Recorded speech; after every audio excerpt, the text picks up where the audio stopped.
Hello, this is Andrea Jones, and I am coming to you all with this video. I was inspired by the Holy Spirit because I had prayed to the Lord before I had got my last paycheck, and I asked God, what do you want me to do with my finances? And the Lord had showed me to save my money from my check. Now, I had a woman that was trying to help me find a room to rent out around the time, a Hispanic woman. And then I had shelter stage and stuff like a week or two before I got paid. And the Lord told me to open up my Bible that night as well. And I opened up my Bible to Ezra. Immediately when I opened up my Bible, it went to Ezra chapter 4. And it was folded to Ezra chapter 7 and 8. So I read 4 through 8.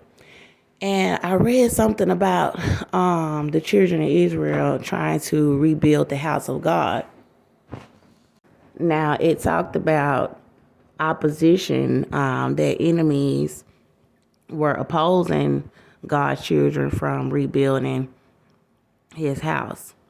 Now, I decided I wanted to share this information with y'all because I'm going through a situation where my enemies are trying to stop me from building what I'm trying to build.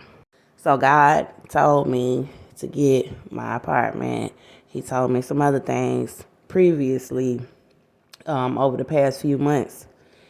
Now, they took my son from a scene where his father was attacking me, and I defended myself. I was forced to defend myself. And they arrested me, charged me, took my child from the scene, gave him to Cynthia Olvera and Joseph Olvera. The Conroe Police did this.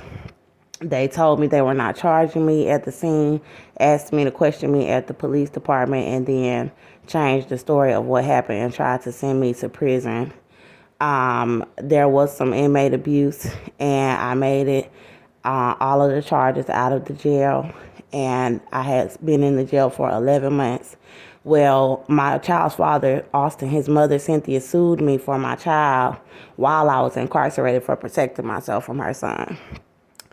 So a family court judge allowed her to do this here in Conroe, Texas. When I was released on the charges, I didn't have an apartment anymore because they held me so long on the charges, hiding the evidence about what happened. I'm black and my child's father is white. That they caused me to lose my home where he was attacking me in my home. There were also 911 calls to the Conroe Police. So I have not seen my son since September 18, 2018, the day where his father was attacking me in a restaurant, where I went and asked them to dial 911. So being that I protected myself, they have been trying to harm me.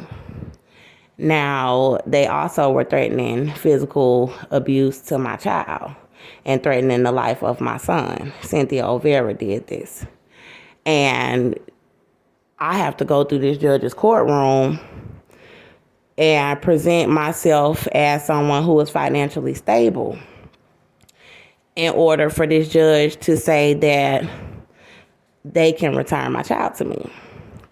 I also have to have somewhere for my child. This entire time, I have been hoping and praying that my child is okay with these people and that they have not taken full advantage of him.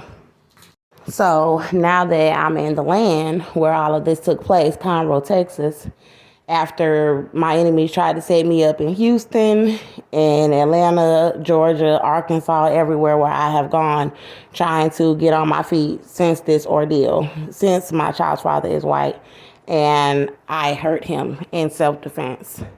So they had the evidence, they had an investigator, I had a lawyer, but they still have kept my child and said that they were harming my child, then covering it up by saying that I don't have anywhere to go. So my enemies are attacking me now that I'm working in the land where all of this took place.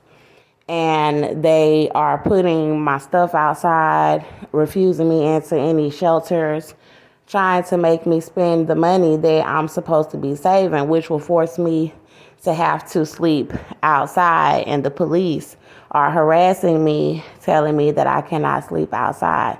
Their motive is to try to stop me from rebuilding, which is why I pulled up these chapters from Ezra